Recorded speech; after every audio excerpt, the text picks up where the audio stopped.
The 7th Annual Global Education and Skills Forum 2019, which is a Vaki Foundation initiative, took place at the Atlantis The Palm in Dubai, United Arab Emirates. Held under the theme of Who is Changing the World, the Global Education and Skills Forum brings together more than 2,200 delegates from over 144 countries who discuss present challenges in the education sector. The first day's session was opened by 10-year-old internet sensation vlogger and presenter Braden Bent, who set the tone for the day's event by noting how education and the role of the younger generation has changed. Now, I may not be what you're expecting from your host today, but don't worry, Vikas, I'm not after your job. Anyway, the whole point of this entire conference is to make us see things from a different point of view, to help us understand that the rules of the game have changed. The world is changing so fast, so we need to change with it. So let's try harder. After all, it's the 7th Global Education and Skills Forum. We know what we're doing here. Now, did you know this is one of the largest 360-degree screens that has ever been used in the Middle East for an event before? It's brilliant, isn't it? It's brilliant. And you know, it can even make your wishes come true. Make a wish. Look up.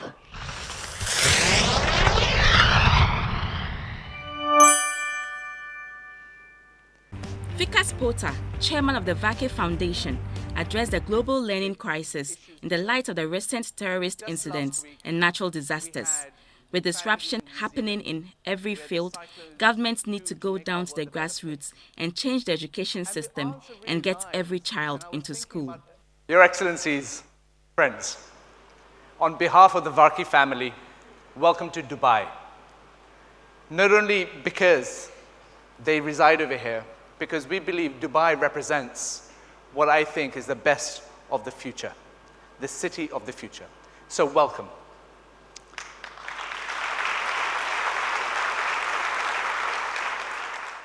This stage is different from the setup that we have every year. We look upon some of the biggest issues that we face in the world today with a level of seriousness and a gravity that I think the issues deserve. Just last week, we had the tragedies in New Zealand, we had the cyclone in Mozambique, and all of these situations, when they occur, they always make me think, what can we do to make our world a better place? And the answer really lies, and I was thinking about this earlier, the answer lies in finding out who is changing the world. When we bring teachers to the discussion, everything changes. How many panel discussions have we been to? How many events have we been to when people discuss education and not one teacher on it? We change this. We change this today. We change this here and now. Underlining the need to promote the status of teachers in society and to put at the heart of the dialogue in education, Sani Vaki, founder of the Vaki Foundation and the Global Education and Skills Forum, mentioned that respecting teachers is essential for positive education outcomes. Now we can say beyond doubt that respecting teachers is not only an important moral duty, it's essential for positive educational outcomes. I will say it again. Respecting teachers is not only an important moral duty, it is essential for positive educational outcomes. A crossroads. Signs are pointing in every direction, but we don't know where they lead.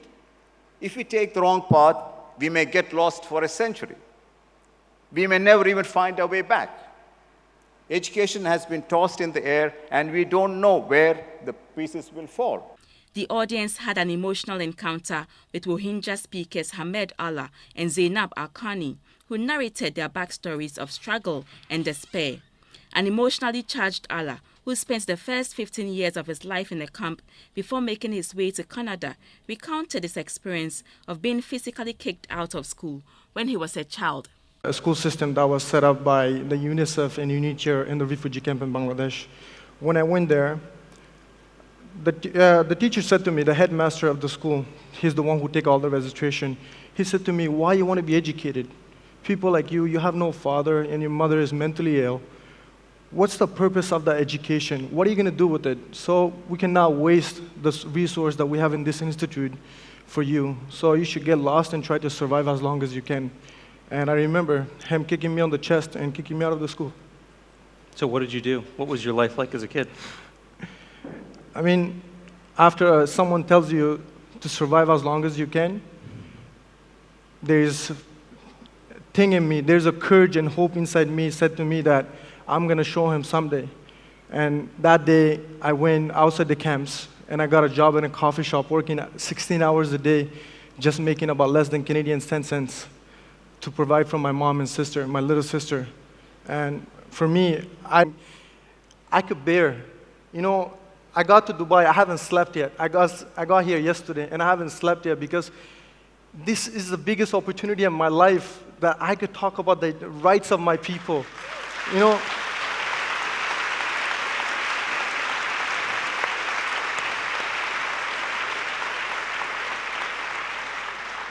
this is not just an opportunity for me. This is an opportunity for millions of Rohingyas who look for a better day.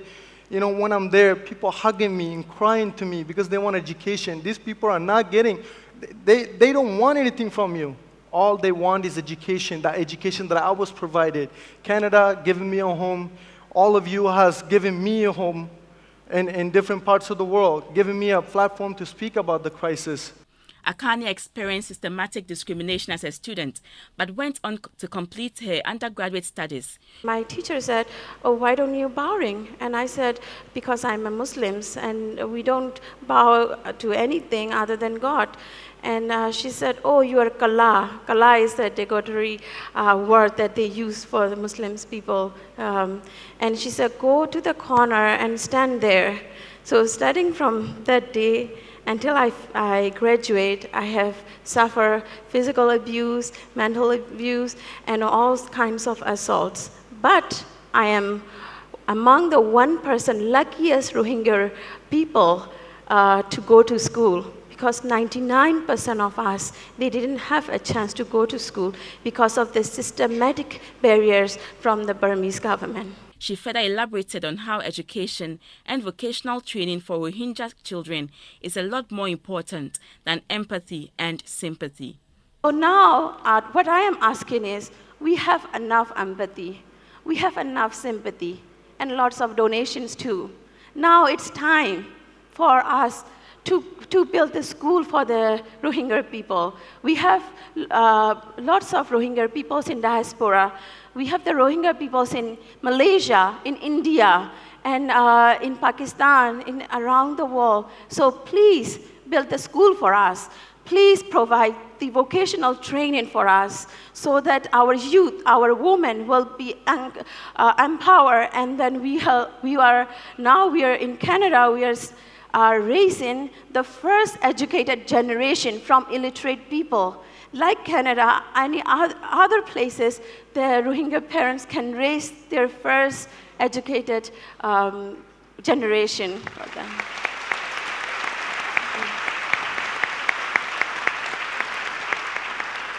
The Global Education and Skills Forum 2019 also hosted various interesting and educative sessions like the Next Billion Prize, which recognizes leading EdTech startups making an impact on education in low-income and emerging economies, as well as the first philanthropy summit attended by over 64 grant-making foundations from around the world. Of applause. Way.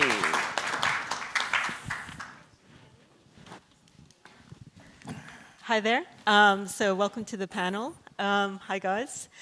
So let's just start with some introductions. Mursal, why don't you start, and we'll go this way. So my name is Mursal Hidayat. I am the co-founder of a company called Chatterbox and last year's Next Billion EdTech Prize winner. My company is the first language learning service in the world to offer professional matching.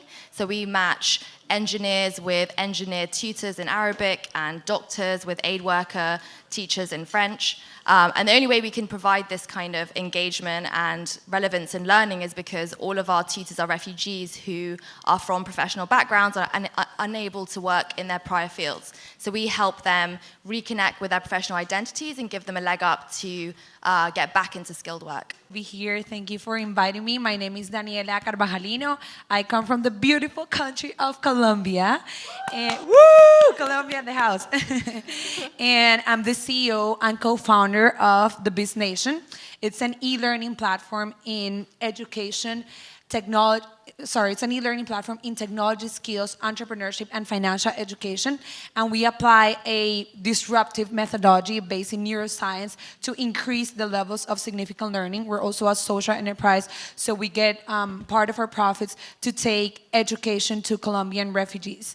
Ghana's education minister joined Amina Mohammed and online learning community leaders to look at how EdTech can enable access to education and promote social and learning impact. Technology has a huge role to play in ongoing educational reform and education in the country.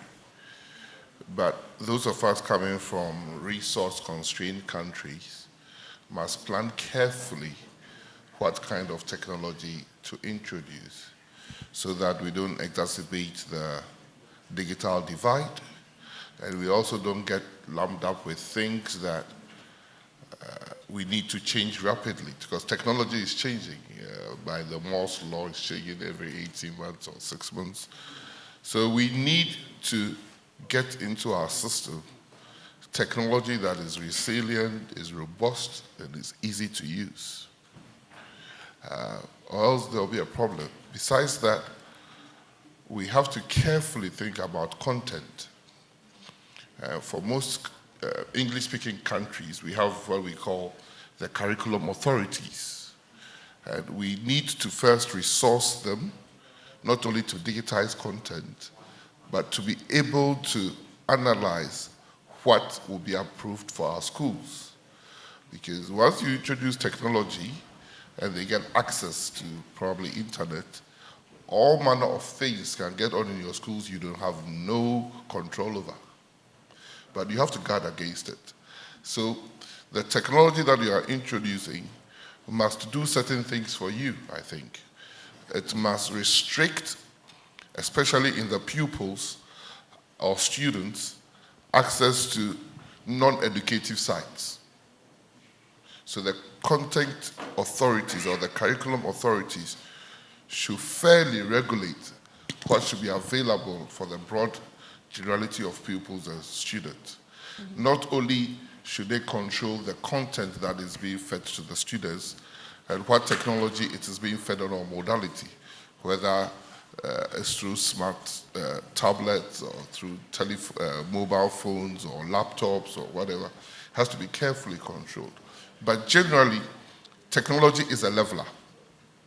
If you're able to deploy it well, you save the climate of all these paper you are printing every year. It's easy to update and curricula or lessons or whatever it is. Then you also need to take the fear of technology out of your teachers. Mm-hmm. Because generally, the kids are far better at adapting to technology than the teachers would be. So you have to use technology not only to support your teachers, but to give them resources that they will be able to help students. And in all this, not only digital literacy you want to achieve, you also have to be able to educate using the same technology about the fears of technology, about bullying, grooming, pornography, cybersecurity, fraud. So you have to do a lot of things before, I would say, in a resource-constrained environment, you just leave technology to run haywire. He spoke about how he's informing Ghana's education sector and the important role technology plays in education. Back home in Ghana, we have what we call the iBox, where this is an online, offline technology developed in Ghana with pre-recorded live video lessons, and we can monitor kids individually across different subject areas, even in the same classroom. where the kids interact with the machine through Wi-Fi or all sorts of connectivity, not necessarily the internet as well. So it is important. But if we are going to use online education in offering degrees and certification, then we have a problem in that last mile about who is really undergoing or undertaking that course, which we haven't probably solved well. That's why MOOCs is not working. Yeah. But for personalized, individualized learning, it is something that for a kid that is motivated can engage. Yeah. Most kids who are motivated engage through technology in play things, not necessarily directed towards learning or education. But if you can motivate the child to adopt a system where it improves learning, and that child, then no kid wants to tackle difficult subjects unless there's proper teacher around or a parent around to really help that child through. Yeah. If I went to school and I'm not good at maths, and you gave me the best maths program on a smart tablet, I will still avoid maths. There must be somebody making sure that gradually I am going through the steps to get familiar with the concepts that I don't understand. And that is why no matter how personalized you are learning, you need somebody around to guide and guard you to make sure you are moving ahead. And I think that if we can afford that, that means that we are empowering the parents and the teachers. Yep. Because you put the thing in all the classroom, and the teacher truly can identify who is lagging. But that teacher must be resourced to help with remediation of the class, or else there becomes a problem. So yes, personalized adaptive learning, because of technology, is very, very simple to do. But then again, you need to resource both the parent and the teacher to be able to help the child go through difficult things. Matthew Opoku-Prempeh further engaged on the latest research about the state of education in the plenary session dubbed New Changes in Education Across Sub-Saharan Africa with other experts and policymakers. Ghana is doing something on all the four issues. Because when you sit in the Ministry of Education, you cannot pick and choose, because every year lost is lost to a child. Every year. So I'm not the believer on snail pace reform because you are afraid to confront issues. Because we are coming from a very bad position. Our constitution, 1992 constitution that still exists, ensures that there's free, compulsory, universal basic education. That same constitution says that as the economy of the country improves, further levels should be made free. My party fought 3 general elections and was given the mandate to govern in 2016 by extending the boundaries of free basic education to cover secondary education and others, which I would get there.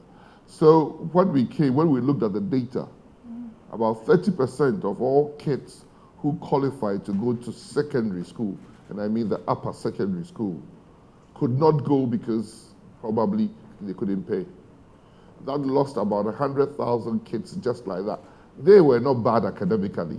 They had even qualified to go, and they were placed in schools but could not go.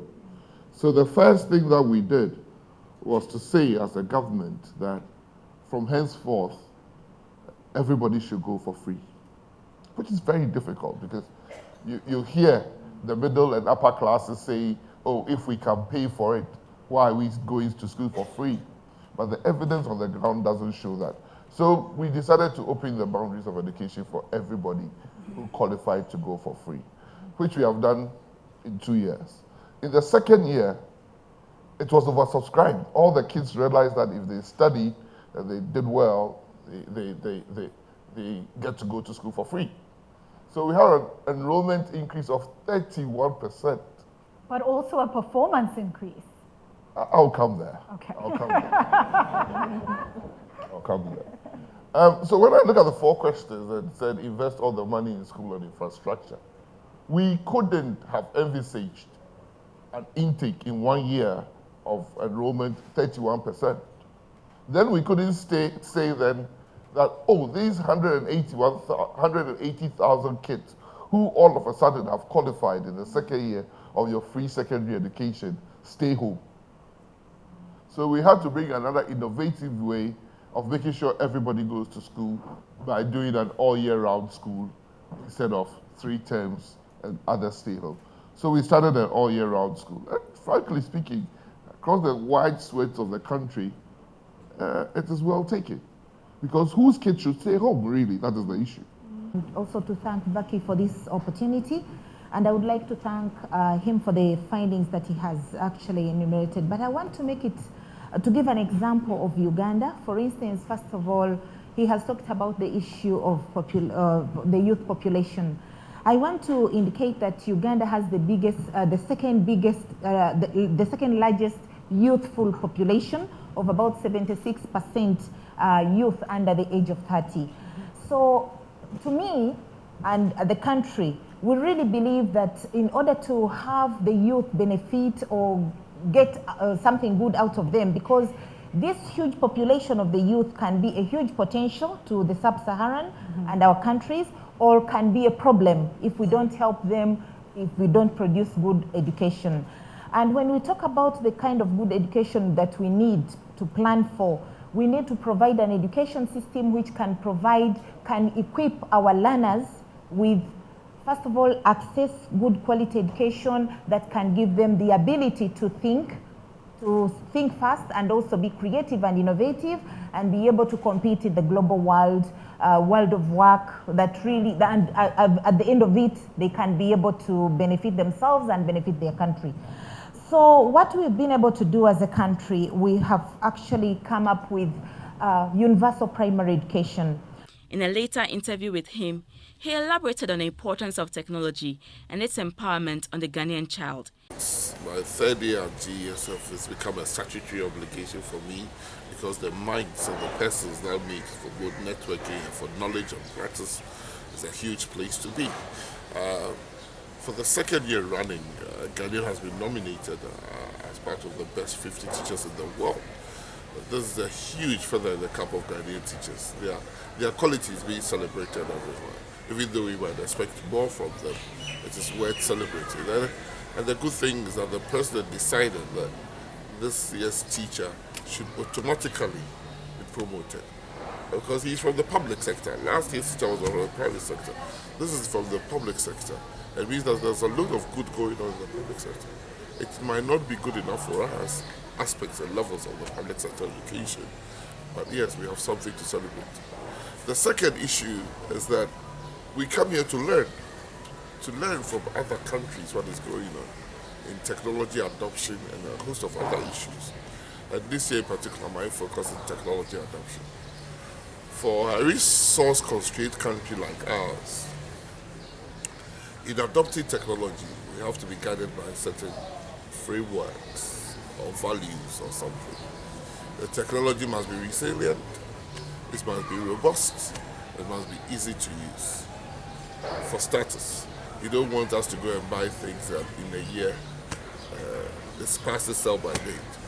That's the first. The second thing is also to ensure that the content on these adopted technologies are fit for purpose.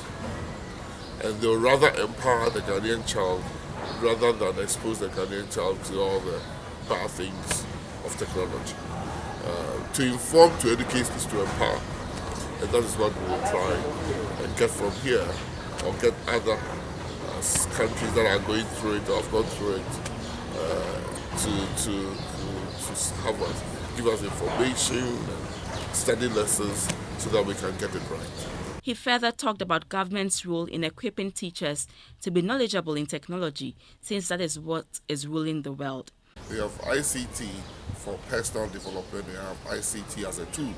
We have to make sure that both areas are covered. But the teacher is not afraid of ICT or technology before he gets out. That the curricula also empowers the teacher, enables the teacher to know about the ICT. So that when the teacher gets to the classroom, he or she is more knowledgeable or as knowledgeable as the student he or she is. On how governments can bridge the gap between the public and private schools, he stated how the major challenge seems to be with the basic schools, since the public senior high schools are better in churning out great students. In his advice to teachers, he encouraged them to do and put in their best, and this will make them be forever remembered by their students. The best schools in the secondary level are public schools. So public schools are good. They are fantastically good. An aspect of public education is bad. That's basic education. So we are in Ghana and we've heard the argument that private sector feels that the support of the public sector in secondary school is bad for them. But I ask, why isn't the same argument made in the basic sector? It's about competition. It's about people voting with their feet what is good. If we are able to improve public sector, like they've done in Rwanda, people will vote a mass and go there. So that is what we seek to do. And that involves a whole lot of reform agenda that we are taking. And so we reform the training, we reform the recruitment and selection, we reform the continuous teacher education whilst in service, we ensure teaching and learning material curricula reflects 21st century ideals.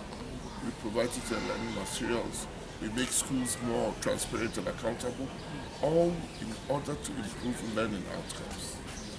Vikas Pota, chairman of the Vake Foundation, in an interview talked about how failure in political leadership affects education, but noted, however, that politicians alone cannot fix the challenges of education. If you just take of the crisis in sub-Saharan Africa, where the girls' education issue is most pronounced, I think, please just check the statistics, I think it's the year 2078 before every girl is in school first.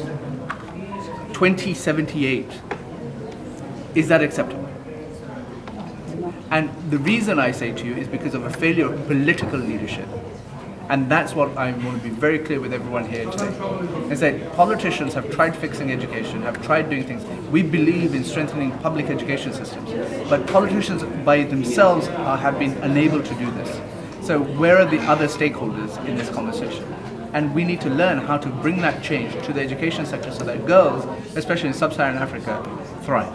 Touching on the work that Ghana's education minister is doing, he said that if the world had an education minister like Matthew Opoku-Prempeh, the education across the world will be a better place. In Ghana, you're blessed with an incredible education minister, if I'm being honest. And so, what the progress you have seen in your education sector actually comes down from your president to your education minister, and he's able to implement change.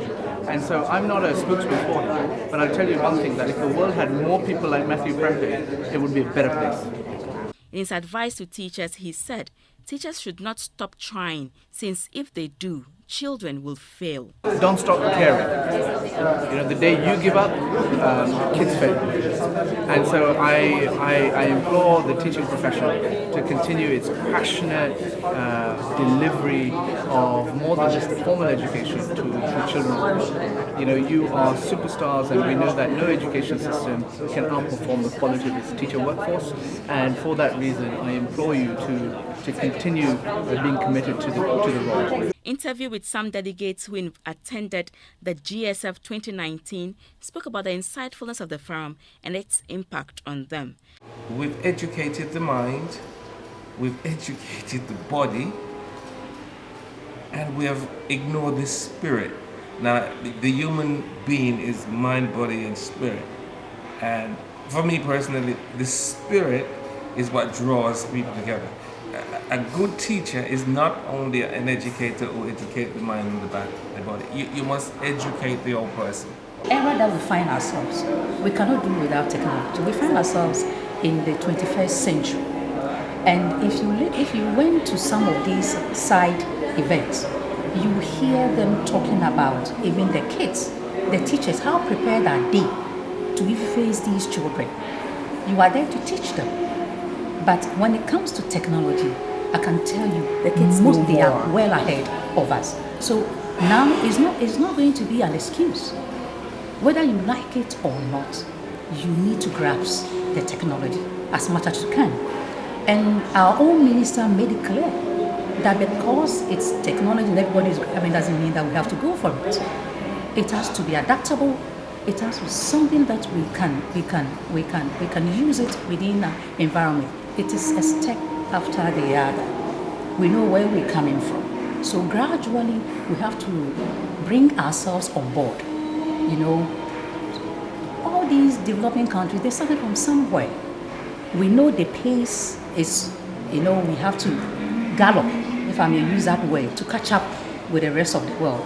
Now, it's not going to be the entire yardstick to use technology, but it's an advantage. Because if you see all the contestants, even though they are even coming from remote areas and all that, they are also using technology. So as much as possible, I think that it's a lesson to us to start preparing. The climax of the Global Education and Skills Forum 2019 was the award ceremony of the $1 million prize Global Teacher Prize 2019, and Peter Tabichi from Kenya took home the most coveted award in the teaching field. Now, the Vaki Foundation believes every child deserves a vibrant, stimulating learning environment that awakens and supports their full potential. They also believe nothing is more important to achieving this than the passion and quality of teachers. And that's why they founded the Global Teacher Prize to shine a spotlight on the incredible work teachers do all over the world. And they continue to play a leading role in influencing education debates on the status of teachers around the world.